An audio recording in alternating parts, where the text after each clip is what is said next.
warahmatullahi wabarakatuh. Bismillahirrahmanirrahim. Kita awali dengan doa. Bismillahirrahmanirrahim. Alhamdulillahirabbil alamin arrahmanirrahim. Amin amin ya rabbal alamin.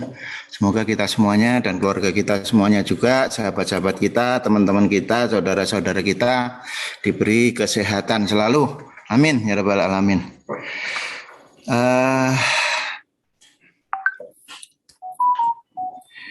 Minggu ke-9 dan ke-10 nanti adalah bagian saya ya untuk masuk dalam kelas ini kelas tekno ya, teknopreneurship ya.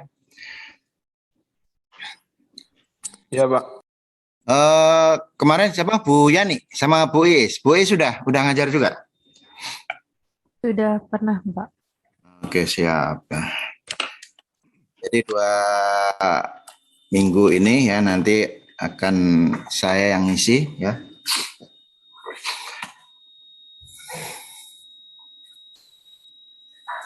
Oke, langsung saja izin berbagi layar.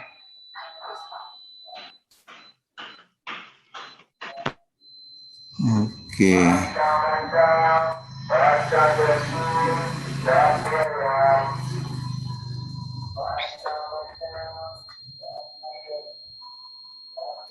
Jadi nanti dalam 2 kali pertemuan ya nanti akan kita diskusikan tentang skala usaha dan pembiayaan bisnis ya.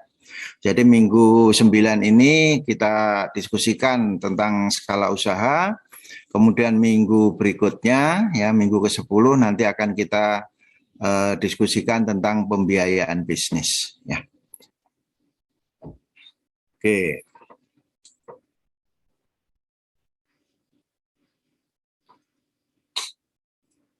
Bahwa dalam suatu sistem ekonomi ya ini ada faktor pembiayaan ya, faktor pembiayaan. Faktor pembiayaan itu apa? Untuk memproduksi sesuatu ya, untuk memproduksi sesuatu.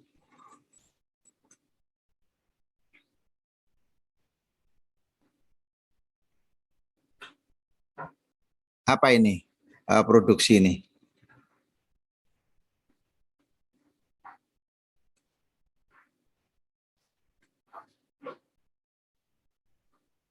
Produksi ini tentunya adalah sesuatu yang bisa kita jual ya. Bentuknya apa ini produksi ini? Mbak Medevi? Iya, Pak.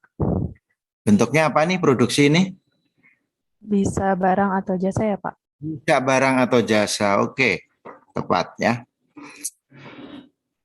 Ya, jadi bisa barang atau jasa ya. Yang bisa kita jual ya. Nah, di sini kalau kita sudah memproduksi maka kita jual ya. Di sini ada penjualan. Nah, bahasa Sundanya marketing. Nah, gitu ya kira-kira ya. Di sini ada faktor ini ya. Makanya di divisi-divisi dalam suatu perusahaan, suatu industri ya itu ada ya divisi marketing. Nah, ini sangat penting nih, sangat penting ya. Nanti ada juga di sini ada divisi produksi ya, ini di sini ya. Nah, intinya ya di sini penjualan itu apa? Ya dengan segala sesuatu nanti perhitungan-perhitungan yang mungkin agak rumit ya. Itu tujuan akhirnya sebenarnya adalah untuk memperoleh profit ya, untuk memperoleh profit ya. Jadi di sini akan terjadi nanti berbagai strategi ya, mulai dari awal ya sampai di sini ya, sampai di pemasaran ini ya. Ini bagaimana memperoleh profit. Ini yang harus dihitung ya, harus dihitung dari awal ya. Dengan segala resiko ya yang akan terjadi begitu ya. Oke. Jadi karakteristik suatu bisnis ya itu ada 10 ini yang harus kita pahami ya.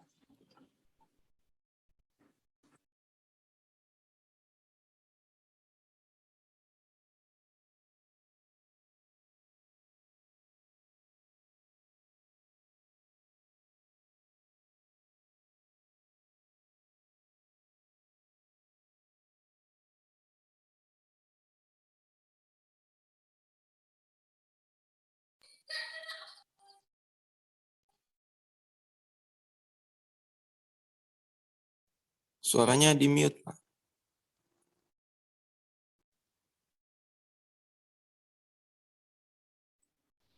Nge-mute sendiri ya kadang ya. Ini laptopnya terlalu canggih.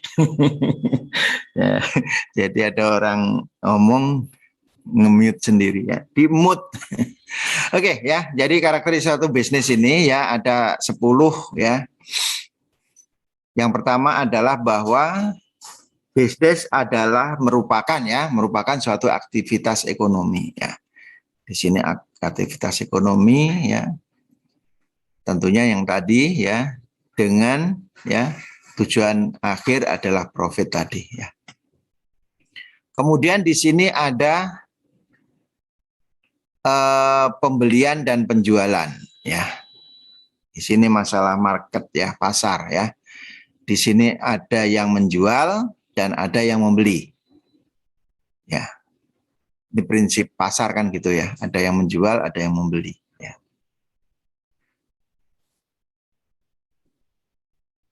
Kemudian ya, ini adalah suatu proses yang kontinu ya. Suatu proses yang kontinu. Jadi terus-menerus dilakukan ya. Terus-menerus dilakukan. Kemudian tadi ya sudah dinyatakan ya. Ini adalah bermotif profit ya, bermotif profit. Makanya nanti ya di minggu depan ya nanti akan kita bahas ini ya tentang profit ini ya.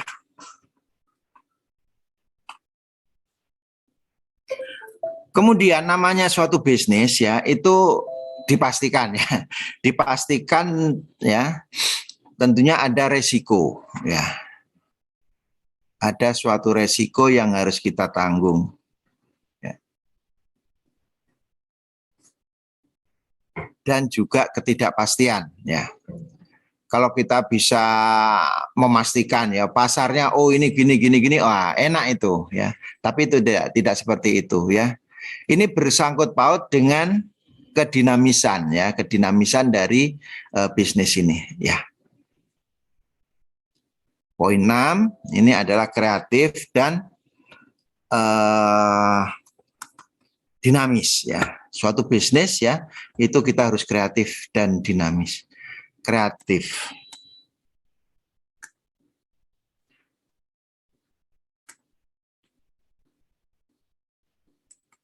Anda bisa lihat ya, ini Anda bisa lihat itu di apa ya namanya ya, yang paling gampang. Yang paling gampang masa-masa ini aja ya, masa-masa pandemi ini ya. Bagaimana gejolak ya bisnis online ya, itu kreatif sekali itu ya, kreatif sekali ya.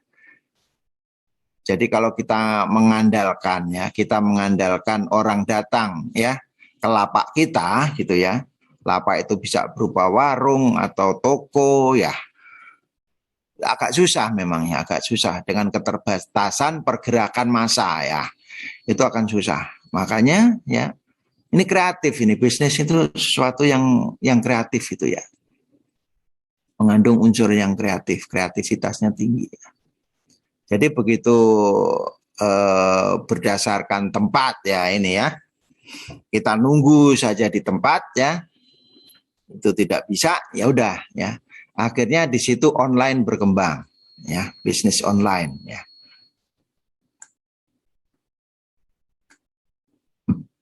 Oke, ini sesuatu yang sesuatu yang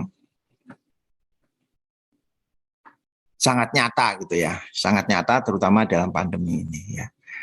Dinamis ya, dinamis juga begitu ya, mengandung arti kedinamisan. Jadi bergerak terus ya untuk mencapai sesuatu yang lebih dan lebih lagi ya.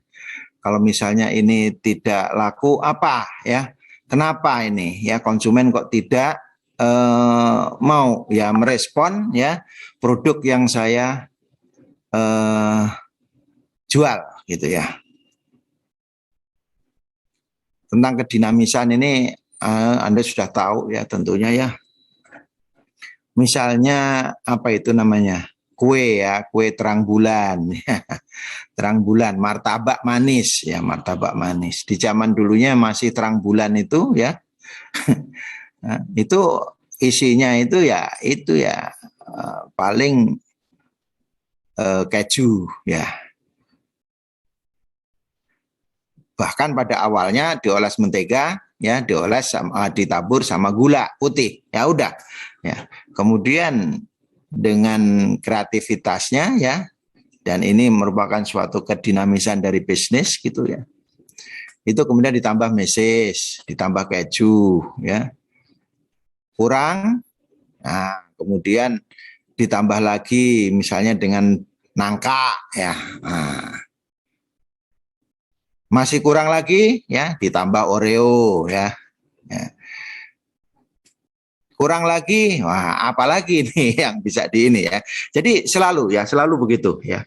Nah, kalau di aquaculture ini ya, produk-produk perikanan ya, ini juga ada kedinamisan ya. Kalau kita jual ikan segar ya, ataupun ikan hidup ya, itu pasarnya mungkin terbatas gitu ya. Mungkin pasarnya terbatas. Tetapi ya, begitu sudah kita bisa bekukan ya, wah dibekukan ini dengan apa ya? Beku utuh maupun beku filet ya, itu akan semakin jauh ya, akan semakin luas distribusinya ya. Kalau utuh ya, wah kita kadang susah ya untuk memisah-misahkan apanya itu durinya dan sebagainya ya, makanya berkembang kemudian ada filet ya. Kemudian capek-capek ini ada apa tuh namanya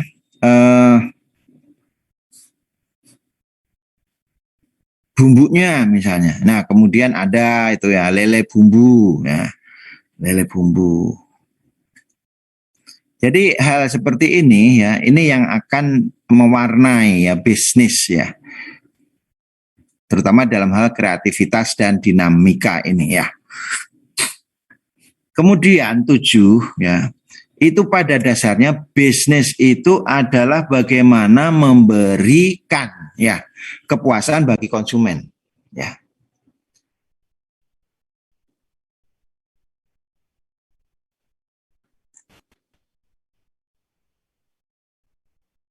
Oke.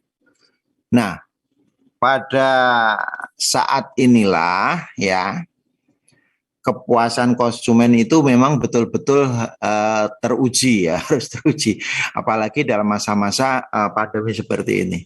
Makanya ya di dalam lapak-lapak itu ya, baik itu di Tokopedia maupun di Shopee ya, Bibli dan sebagainya ya, itu selalu ada feedback ya, feedback dari konsumen, bagaimana kepuasan konsumen itu terhadap ya barang ya, dan juga terhadap servis ya, servis dari ini ya, servis dari produsennya ya. Produsen mungkin di sini adalah pelapak-pelapak tadi gitu ya, di situ terisi ya. Nah disitulah konsumen-konsumen yang lainnya itu bisa melihat ya. Kalau saya akan belanja ke suatu lapak ya, saya akan lihat dulu itu ya. Saya akan lihat dulu bagaimana track recordnya ya. Di situ banyak itu tulisan-tulisan ya.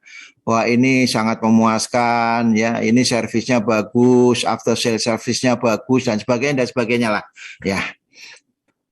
Walaupun ada juga yang memberikan bintang 3 atau bintang 2, bahkan ada yang secara kejam gitu ya memberikan bintang 1 gitu ya. Nah di situ ya, di situ para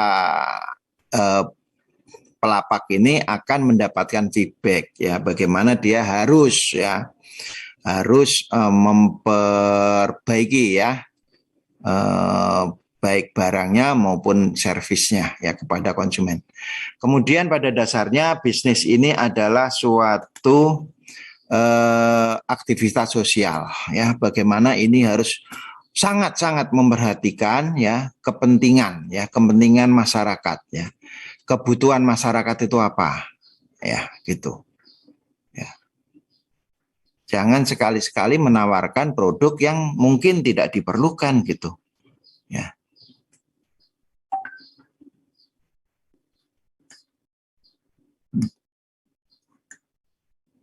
Oke, ya. Jadi di sini ya tentunya kita harus pinter-pinter ya berimprovisasi ya. Apa sih sebenarnya keperluan dari warga masyarakat itu apa gitu ya.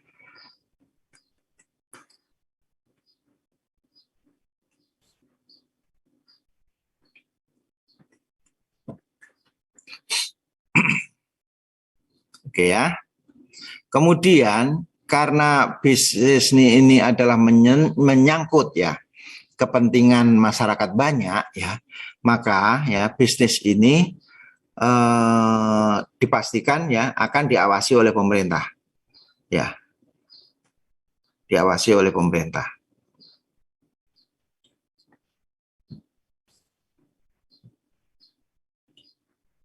Terutama ya yang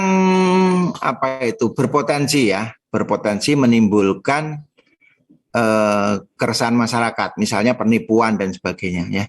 Seperti pada akhir-akhir ini ya bisnis online ya yang berupa peminjaman uang gitu ya. Itu banyak sekali terjadi penipuan atau tindak kekerasan dan sebagainya.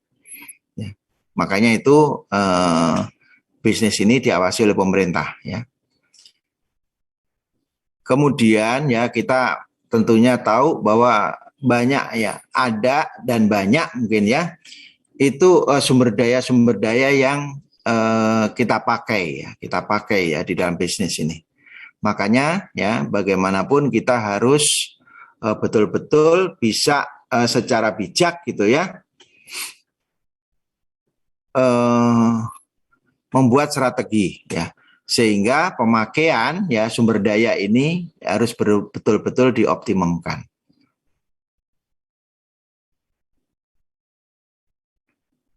Kalau di aquaculture sendiri ya ada 3 faktor yang harus kita perhatikan ya di dalam bisnis ini.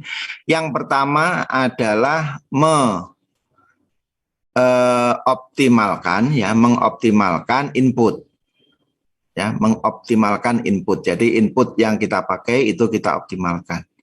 Yang kedua adalah meminimalkan limbah atau meminimalkan waste ya. Dan ketiga ya, yang ketiga ini ya, ini yang hubungannya ada dengan yang profit ini ya. Ini tentunya adalah memaksimalkan output gitu ya, memaksimalkan outputnya. Jadi mengoptimalkan input ya, ya. Kemudian yang di tengah ya, ini adalah meminimalkan waste limbah ya. Limbah itu bisa berarti banyak ya. Bisa berarti banyak di sini ya. Nah, yang ketiga ya itu adalah memaksimalkan outputnya ya. Oke, siap. Nah, lanjut. Nah, di sini ya peran pemerintah ya itu adalah memberikan pengawasan yang tadi ya. Di sini ada peraturan pemerintah nomor 17/2013 tentang pelaksanakan ya Undang-Undang nomor 20/2008 ya tentang usaha mikro ya, kecil dan menengah ya.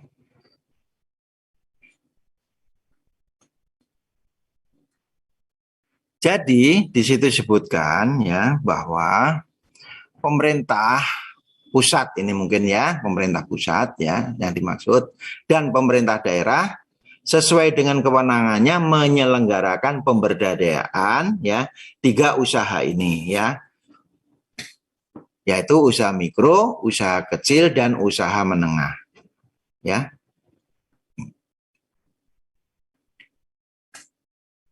Nah, pemberdayaan ini ya bisa dilakukan dengan pendekatan 4 ya, 4 cara ini ya. Yang pertama adalah pengembangan usaha ya, pengembangan usaha. Jadi usaha yang dari kecil dikembangkan ya menjadi besar ya. Jadi mengembangkan usaha. Yang kedua adalah kemitraan ya, kemitraan. Ya, bagaimana membuat mitra ya.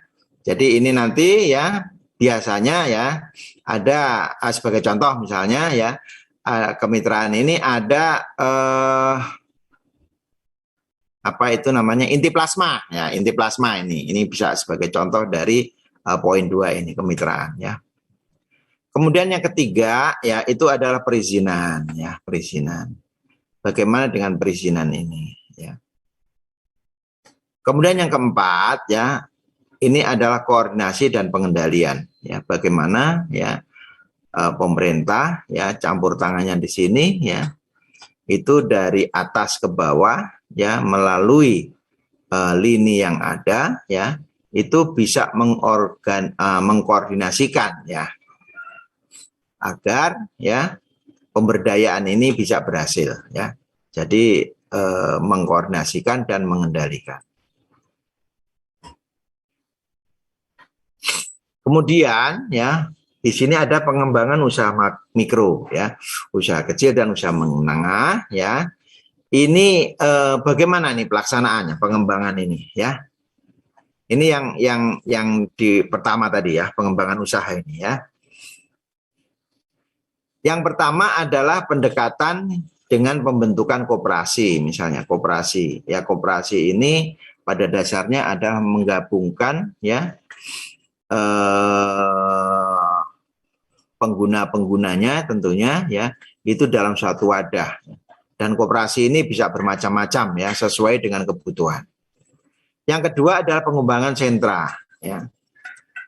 Jadi kalau usaha-usaha ini terpisah-pisah ya, apalagi dalam geografis yang berjauhan gitu ya, itu akan susah ya. Akan susah untuk dikoordinasikan dan dikendalikan ini. Jadi fungsi koordinasi dan pengendalian ini akan susah.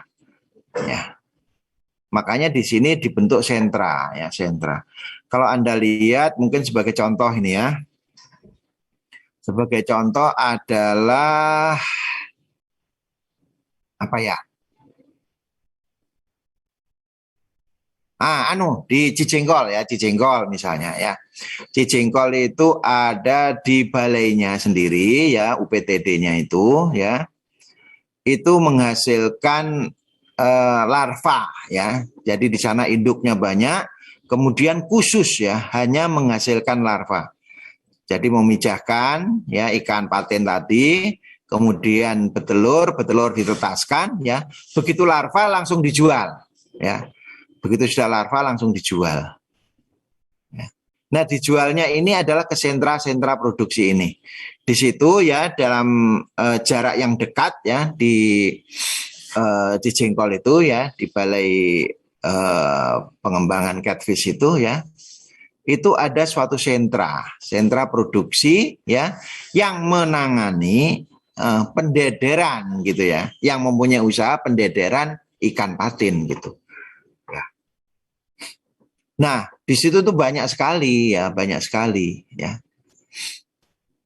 pembudidaya atau pendeder lah ya, pendeder ikan patin ini banyak sekali di situ. Itu membentuk suatu sentra dan ini ya terkenal kan gitu ya. Banyak ya yang fungsi dari sentra ini gitu ya. Nah kemudian ada pengklasteran ya. Sekarang sudah ada ini klaster-klaster dari KKP ini ya. Ada klaster untuk udang ya, ada klaster untuk ikan ya. Nah itu yang akan ya. Yang akan dan telah dilakukan mestinya ya.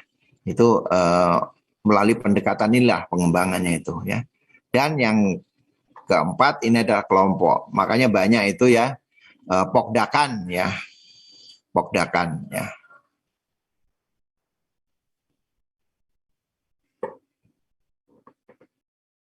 Oke. Nah, ini pengembangan usaha mikro, kecil, menengah yang dilaksanakan yaitu bisa melalui 4 pendekatan ini ya. Nah, sekarang ya di masyarakatnya sendiri ya, pengembangan usaha oleh masyarakat ya. Ini bisa dilakukan ya dengan memprioritaskan penggunaan produk yang dihasilkan oleh usaha mikro, kecil dan menengah ya. Makanya kalau kita lihat misalnya di TV dan sebagainya ya, cintailah produk dalam negeri ya. Jadi bagaimana usaha-usaha mikro, kecil, menengah ini bisa terus maju gitu ya, terus maju. Kemudian yang B ya, menciptakan wirausaha baru ya. Jadi wirausaha baru ya ini udah banyak ya kita lihat ya contohnya ya. Wirausaha baru ini ya kita udah lihat ya banyak contoh terutama di masa-masa pandemi ini justru ya wirausaha itu bermunculan ya. Kemudian ya bagaimanapun terutama untuk wirausaha baru ini ya mereka harus dibekali ya oleh suatu bagaimana mereka bisa memproduksi ya dengan jumlah ya kualitas dan kuantitas ya mutu dan jumlah ya yang cukup ya. Jadi jumlahnya ya cukup, kemudian mutunya itu yang bagus.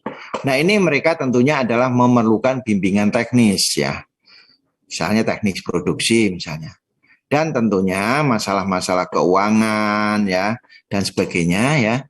Di sini ada bimbingan manajerial dan ini ya dilakukan ya melalui Waalaikumsalam warahmatullahi wabarakatuh.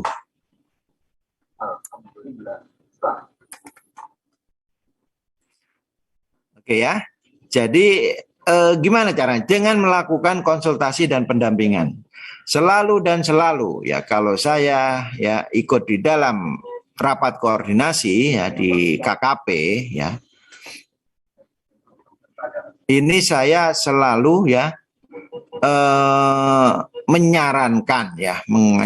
mengusulkan ya bahwa apapun ya program yang dilakukan oleh pemerintah ya yang ingin diterapkan masyarakat supaya berhasil ya itu adalah pendampingan ya. Bagaimanapun pendampingan itu sangat diperlukan ya oleh masyarakat usaha ini ya.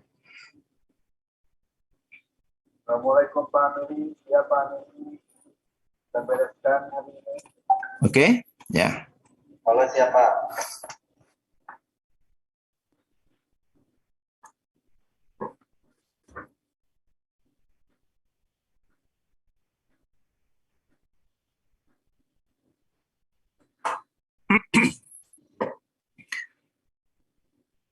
Oke. Kita bicarakan yang kedua ya, kemitraan ya. Kemitraan melakukan proses alih keterampilan pada bidang ya. Ada 5 bidang ya.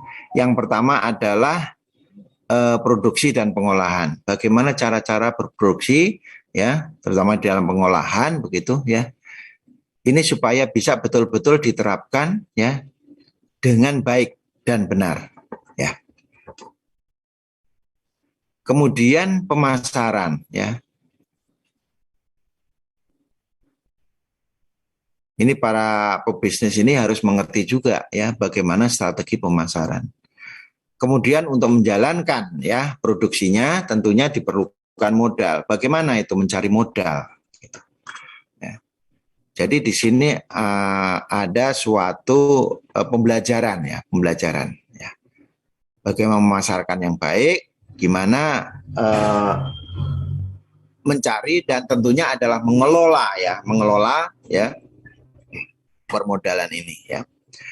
Kemudian sumber daya manusia ini harus kita tingkatkan ya, harus kita tingkatkan ini ya. Kapasitas sumber daya manusia harus kita tingkatkan ya. Dan kemudian ya ini masuk ke teknologi ya, ini tentunya mereka juga harus bisa ya secara perlahan-lahan ya mengikuti proses alih teknologi ini gitu ya, sehingga mereka betul-betul ya bisa untuk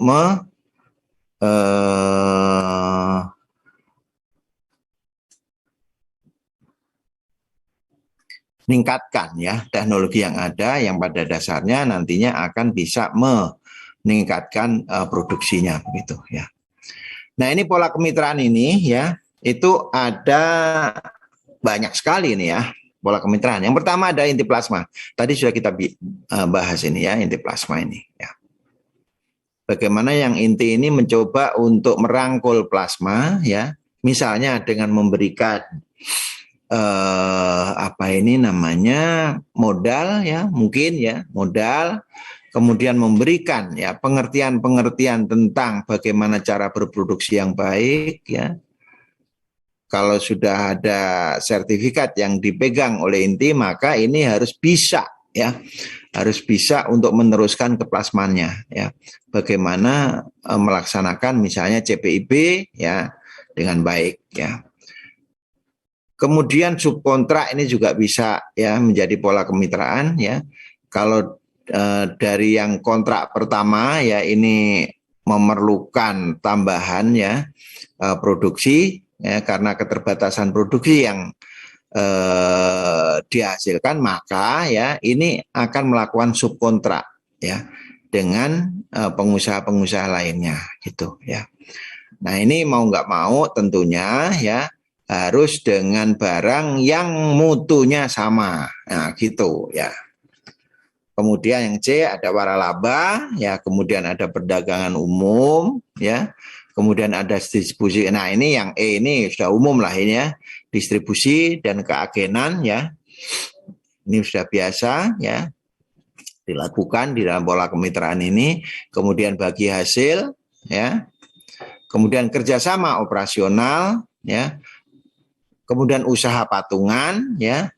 Nah, ini yang E ini outsourcing ya, ini juga sering dilakukan ya, serta bentuk-bentuk kemitraan yang lainnya ya.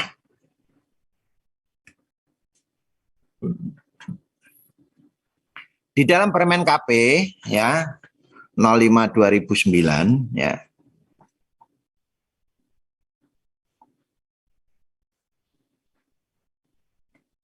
Ya. Itu didefinisikan ya.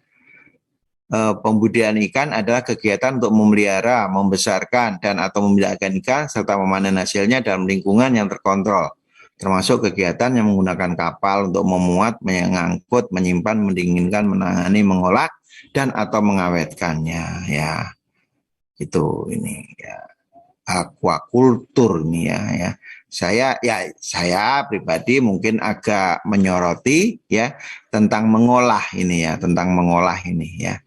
Karena mengolah ini kalau kita bahasa Inggris kan ini adalah processing ya. Kalau menurut saya ya aquakultur itu hanya sampai di panen, kemudian pasca panennya itu adalah di handling ya, penanganan ya. Tidak sampai mengolah gitu. Ini mungkin yang kalau menurut saya sih agak kurang srek gitu. Kalau mengolah itu sudah bagiannya THP ya.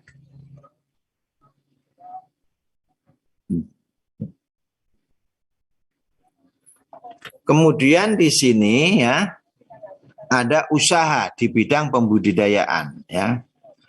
Ada kegiatan berupa penyiapan lahan ya, pembudidayaan ikan, pembenihan, pembesaran, ya, pemanenan, penanganan, pengolahan, penyimpanan, pendinginan dan atau pengawetan serta. Nah, ini dia, ya.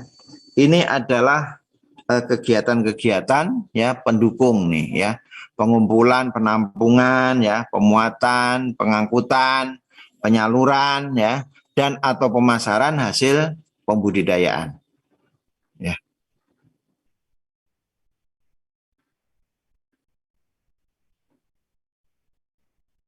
Oke.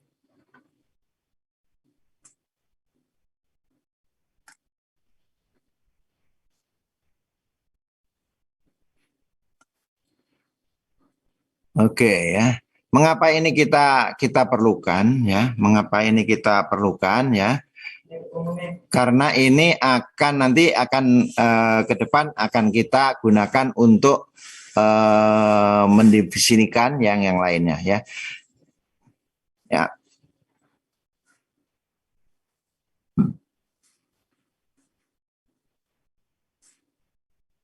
Ya. Misalnya ini adalah pembenihan, ya.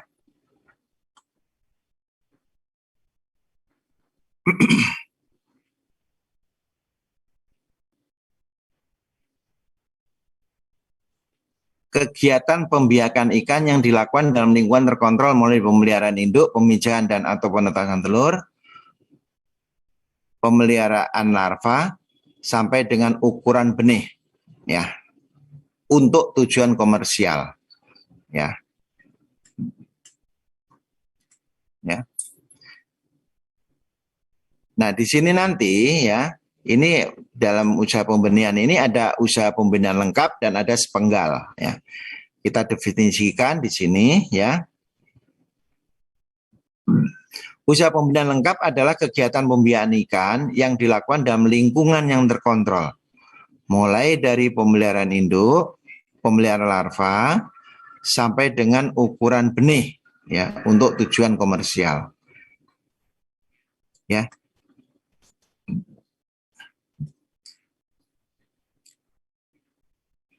Di sini tolong ini di garis bawah ini, ya, adanya ini pembiakan ikan ini, ya, mulai dari pemeliharaan induk, ya. Di sini pemeliharaan induk ini tidak ada di sini, ya, usaha pembenihan sepenggal, ya. Jadi usaha pembenihan sepenggal ini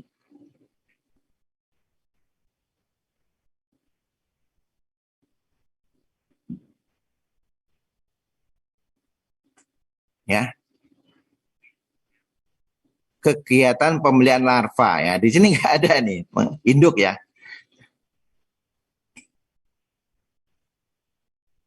Ya. Nggak ada, ya.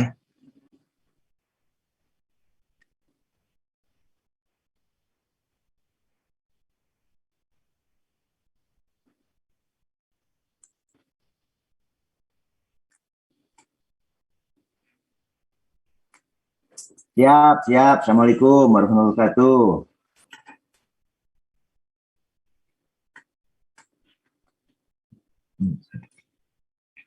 Oke, ya. Jadi tolong dicek, ya. Di sini mulai dari penetasan telur gitu. Jadi penetasan telur, ya. Oke. Jadi dari mana nih telurnya, ya? Telurnya itu dibeli, ya, dibeli. Jadi ini yang dibilang didefinisikan, ya, sebagai atau disebut sebagai usaha pembenihan sepenggal gitu, ya. Usaha pembenihan sepenggal, ya.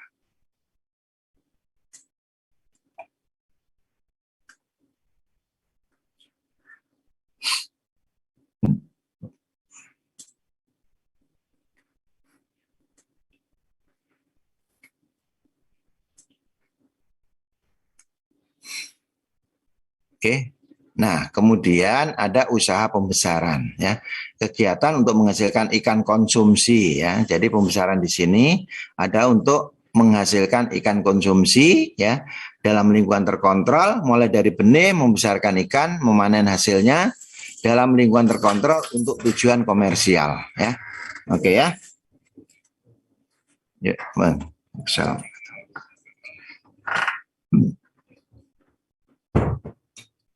Oke, ya, udah bisa di ini, ya.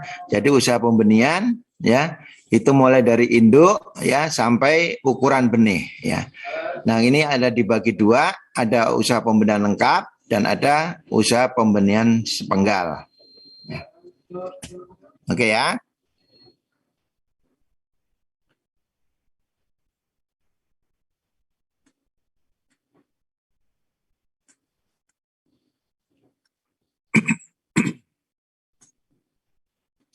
Usaha di bidang pembudidayan ikan dikategorikan menjadi, nah ini dia ya. Jadi ada empat ya kategorinya ini ya. Usaha pembudidayaan ikan skala mikro, skala kecil, skala menengah, dan skala besar. Mikro, kecil, menengah, skala besar ya.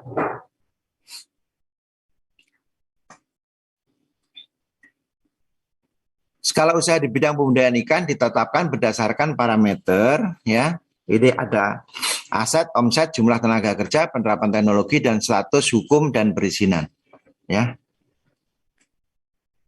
Ini nanti ada di ya. Jadi ini parameter ini ya yang akan dijadikan sebagai tolok ukur ya. Tolok ukur ya skala usaha ini. Nanti ke depan akan kita diskusikan. Jadi aset ya.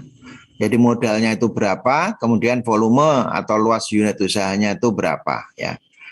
Omset ini adalah hasil penjualannya ya.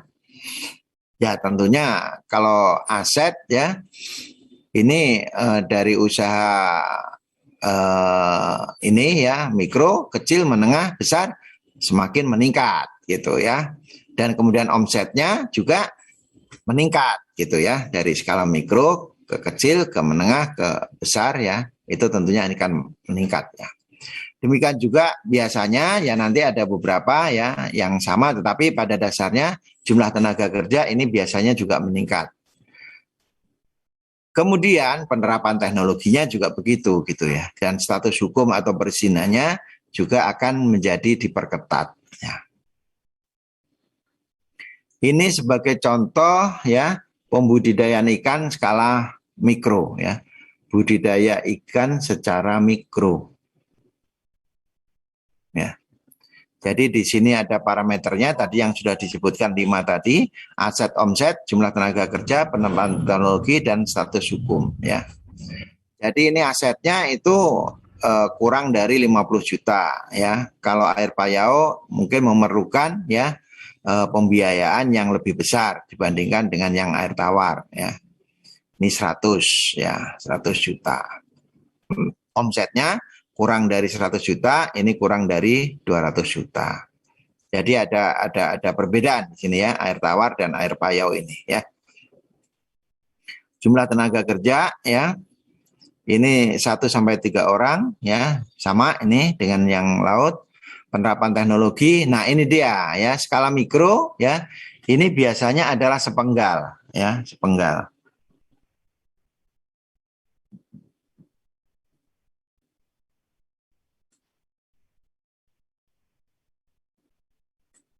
Ya, ini juga untuk air laut ini laut payau ini. Nah, jadi biasanya bolehlah ya air tawar kita untuk yang gurame saja misalnya kita membeli telur ya, telur yang masih ada dalam sarang ya kita beli ya, itu boleh ya di situ ya.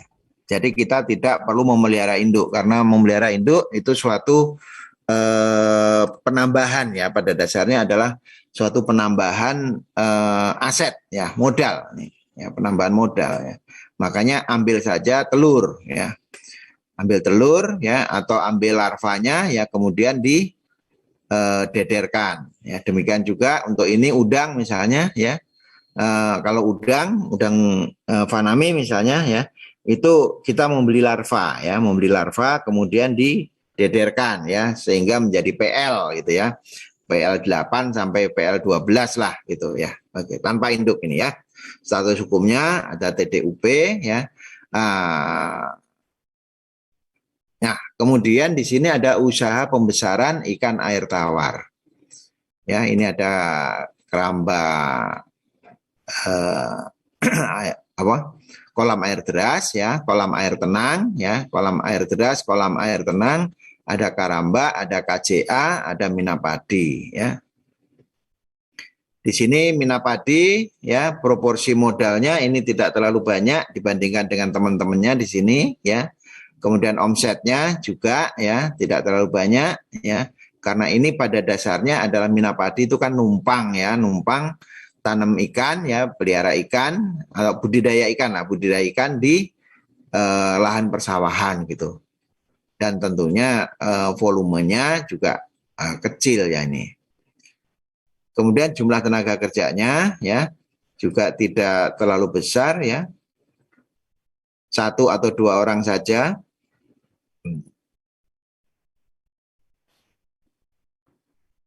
Kemudian penerapan teknologinya ya. Ini kalau kolam air deras, kenapa ini intensif? Karena memang di situ diharuskan memakai pakan secara full ya, penuh ya, full fit ya.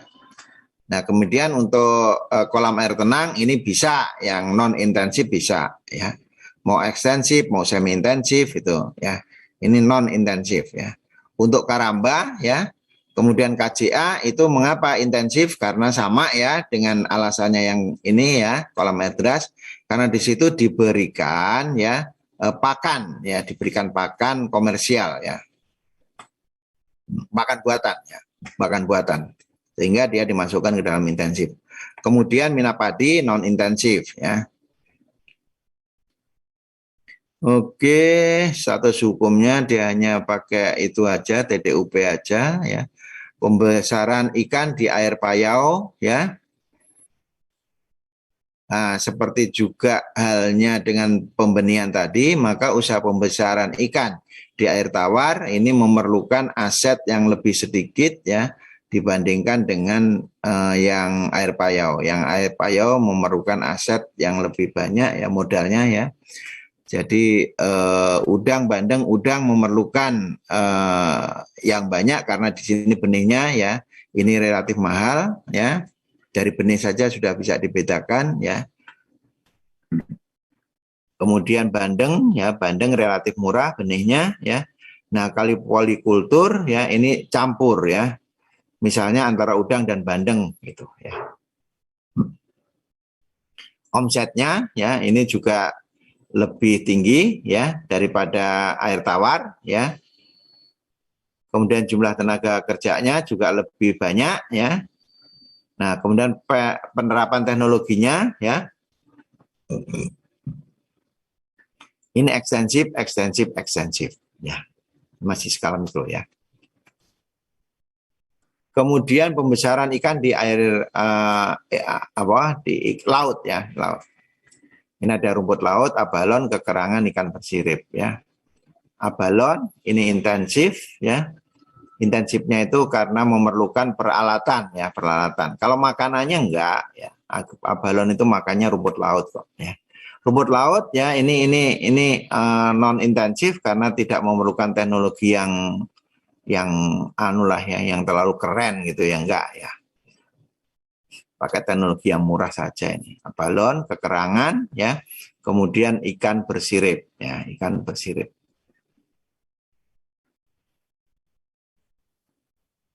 Jadi di sini ikan bersirip ya ini adalah intensif ya, karena ini memerlukan pakan buatan ya. Kemudian skala kecil ya, tadi skala mikro ya, sekarang skala kecil ya.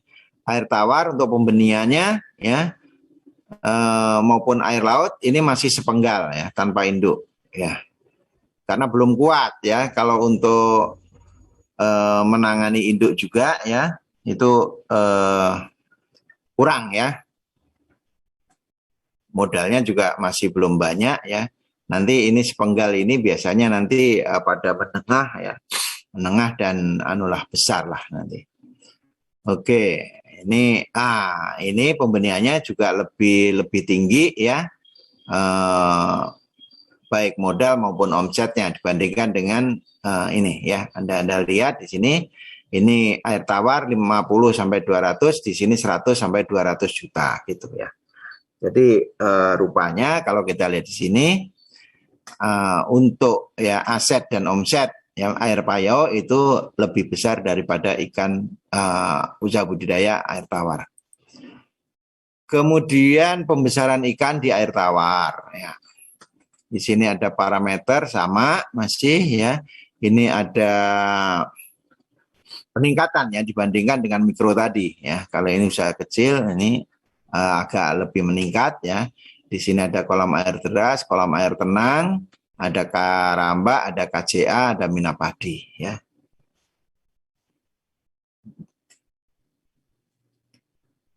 Nah, di sini rata-rata adalah intensif ya. Karena ini skalanya sudah berubah ya menjadi skala mikro, tidak skala ini skalanya adalah skala kecil ya, bukan skala mikro ya. Ini status hukumnya juga perizinan, ini sudah harus mengurus surat izin ya usaha perikanan. Kemudian di air payau ya, ini kalau kita lihat ya, ini tentunya akan lebih besar ya, kita mengeluarkan aset ya, mengeluarkan modal ya, dibandingkan dengan untuk yang air tawar ya. Demikian juga omsetnya menjadi lebih tinggi ya, lebih tinggi dibandingkan omset dari air payau. Maaf, air tawar ya. Jumlah tenaga kerja lebih banyak, kemudian penerapan teknologi ya. Untuk skala ini ya bisa secara ekstensif, semi intensif maupun ya intensif, tiga-tiganya bisa ya diterapkan di sini ya. Oke, masuknya adalah status hukumnya, perizinannya adalah sudah mengurus SIUP ya. Kemudian parameter untuk usaha pembesaran ikan laut ya. Sama ya, di sini ada rumput laut, abalon, kekerangan, ikan bersirip ya. Anda lihat di sini ada peningkatan ya yang jauh lebih besar daripada di pembesaran ikan air tawar ya. Penerapan teknologinya rumput laut ini non intensif karena memang di sini rumput laut itu tidak banyak lah ya teknologinya ya yang diperlukan ya. Nah di sini abalon, kekerangan, ikan bersirip ini intensif, di abalon, kekerangan itu non intensif karena kerang memang teknologinya juga tidak ini ya. Jadi digantung saja gitu ya, digantung saja. Cuma asetnya memang hampir sama karena memerlukan pembuatan wadahnya. Wadah itu maksudnya tempat menggantung dan sebagainya ya. Ini untuk kekerangan ini lebih tinggi di sini. Tapi dia tetap memakai non intensif karena apa? Kekerangan itu tidak memerlukan pakan buatan ya. Kalau ikan bersirip pasti kerapu, ya kakap dan sebagainya itu memerlukan pakan buatan sehingga kita harus membelinya. Ya. Kemudian kita bicara masalah skala menengah ya, skala menengah. Ini tentunya jauh lebih besar daripada skala kecil tadi ya. Skala kecil. Jadi kita bisa tahu ya bahwa skala mikro ya bertambah nanti menjadi skala kecil, kemudian bertambah lagi di skala menengah ya, baik di aset maupun di omsetnya, juga tenaga kerja, penerapan teknologi dan status hukum perizinannya.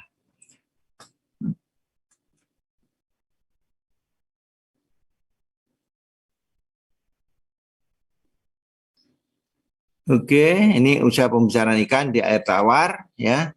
Ini KAD, KAT ya sama tadi ya. Cuma di sini sama ya, jadi memerlukan modal yang lebih besar ya.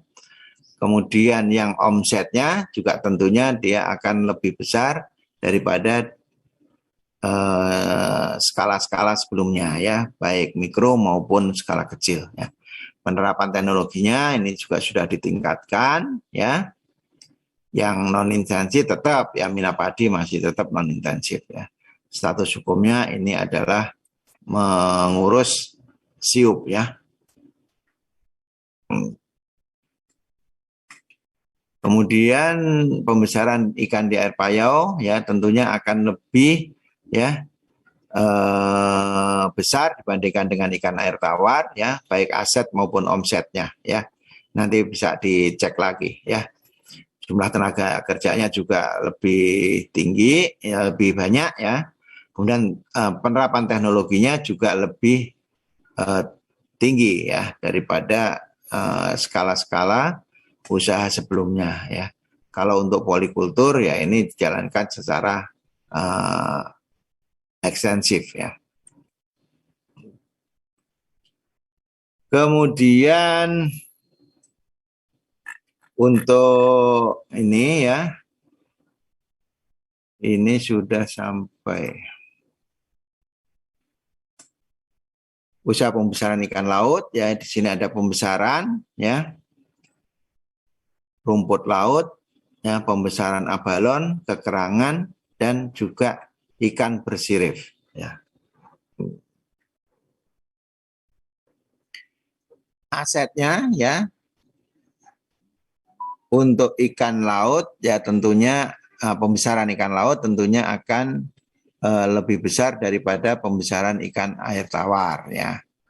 Nanti tolong nanti dicek lagi, ya. Jadi ada peningkatan dari pembesaran ikan air tawar, pembesaran ikan air payau, kemudian pembesaran ikan laut, ya. Ini ada peningkatan aset yang kemudian, ya, tentunya akan berimplikasi, ya, terhadap omsetnya, ya, omsetnya. Jumlah tenaga kerja, ya, 6 sampai 15 orang rata-rata, ya. Kemudian penerapan teknologi, ya, untuk rumput laut, ya, di air laut ini, ya. Di air laut, ya, pembesarannya itu kalau rumput laut itu tidak, ya, tidak intensif lah, ya. Jadi tetap aja dia non intensif. Kemudian yang abalon, ya, intensif, kekerangan itu adalah non intensif, dan ikan bersirip ini adalah intensif. Kekerangan tetap, ya, ini pakai non intensif karena tidak memerlukan pakan buatan. Status hukumnya masih menggunakan siup, ya. Oke, mungkin ada yang ditanyakan, ya.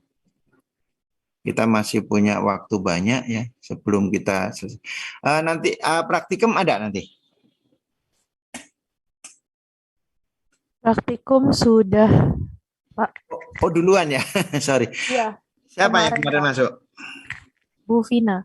Oh, Bu Vina masuk, ya. Apa yang dibahas? Kemarin mengenai produksi, Pak. Oh, produksi, ya. Oke.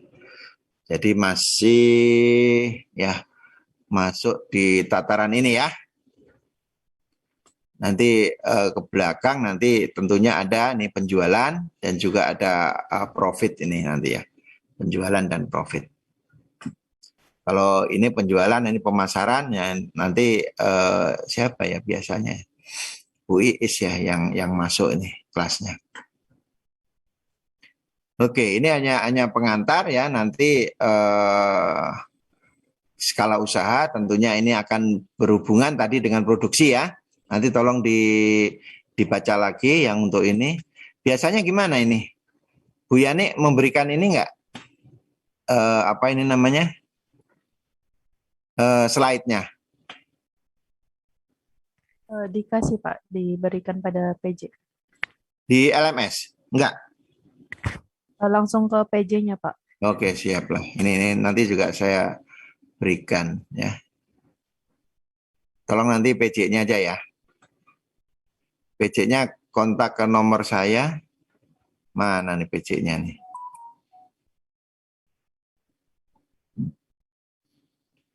PJ, mana PJ? Siapa namanya PJ? Iya, Pak. Indah, Pak. Oh, Mbak Indah, ya. Nanti tolong, ya, nanti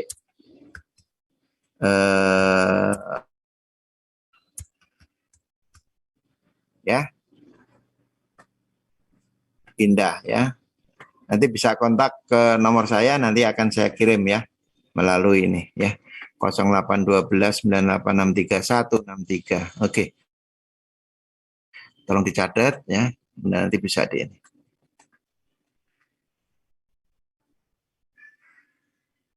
Baik, Pak. Terima kasih, Pak. Oke, siap ya. Nanti akan saya ini ya saya kirim ya ke situ. Iya ya, praktiknya praktiknya mendahului. Ya aneh juga ini membuat jadwalnya ya. Praktikum duluan baru kuliah. Ya, harusnya ngikut ya praktikum itu ya. Kuliah dulu baru tapi nggak apa-apa ya. Ini karena kuliahnya kan sudah ini minggu kemarin gitu ya. Kuliahnya minggu kemarin terus kemudian baru praktikum ya. Oke ya, Mbak Indah ya, nanti tolong dikirim ya. Kemudian nanti tolong nanti itu dipelajari lagi ya, yang tentang tadi ya, yang tentang tabel-tabel tadi ya. Nanti kalau ada yang perlu didiskusikan ya, nanti kita minggu depan akan kita diskusikan. Oke? Gitu ya. Baik, Pak. Nah, tadi jadi ini memang harusnya dibagikan dulu ya sehingga mahasiswa bisa ini ya, bisa mempelajari gitu ya. Tapi nggak apa-apa ya. Nanti kalau ada yang perlu ditanyakan ya, nanti minggu depan kita akan menyediakan waktu ya untuk di awal ya, di awal kuliah ya. Nanti akan kita bahas lagi apa yang kira-kira belum mengerti. Terutama dalam penerapan yang tadi ya, penerapan di tabel-tabel tadi ya. Kalau tabel-tabel memang nggak usah dihafalin ya. Yang nggak hafal itu. Tapi kita bisa tahu lah ya, kira-kira kalau untuk aset ya,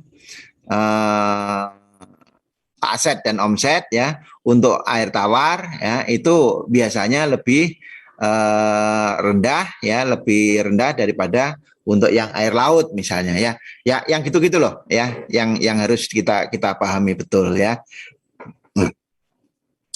Misalnya juga untuk komoditas yang tidak memerlukan ya, tidak memerlukan pakan buatan, misalnya apa tadi? Rumput laut gitu, rumput laut kan mengandalkan kesuburan perairan aja ya. Itu tentunya asetnya ya dan omsetnya itu lebih rendah daripada misalnya kalau kita memelihara ikan finfish, ikan kerapu lah misalnya ya. Karena di situ memerlukan pakan buatan toh. Nah, begitu loh kira-kira ya. Itu tuh yang perlu di ini. Kalau untuk nilai-nilainya tuh aduh. Tapi nggak apa-apa. Kalau mau menghafal juga nggak apa-apa, biar canggih nanti. Takutnya kalau harddisknya sudah terlalu penuh nanti pusing. Ya, oke, saya pikir itu ya. Oke, ada mungkin ada pertanyaan. Kalau tidak saya akhiri saja untuk memberi kesempatan untuk memberi ini ya. Nanti saya kirim. Nanti kalau sudah dikirim ke Mbak Indah langsung di-share ya ke teman-temannya ya. Nanti supaya bisa dipelajari lebih lanjut ya. Kemudian nanti kalau ada yang kurang mengerti, nanti minggu depan kita bahas lagi. Oke. Kalau tidak ada pertanyaan ya, terima kasih atas kebersamaannya ya. Kemudian nanti masih ada waktu, jangan dipakai untuk ini ya, jangan dipakai jalan-jalan ke mall ya. Lagian mallnya belum buka jam segini ya. Nanti untuk mempelajari itu ya yang sudah saya kirim ke Mbak Indah tadi ya. Oke, terima kasih. Bila taufik wal hidayah. Assalamualaikum warahmatullahi wabarakatuh. Salam kesehatan ya, sehat terus ya.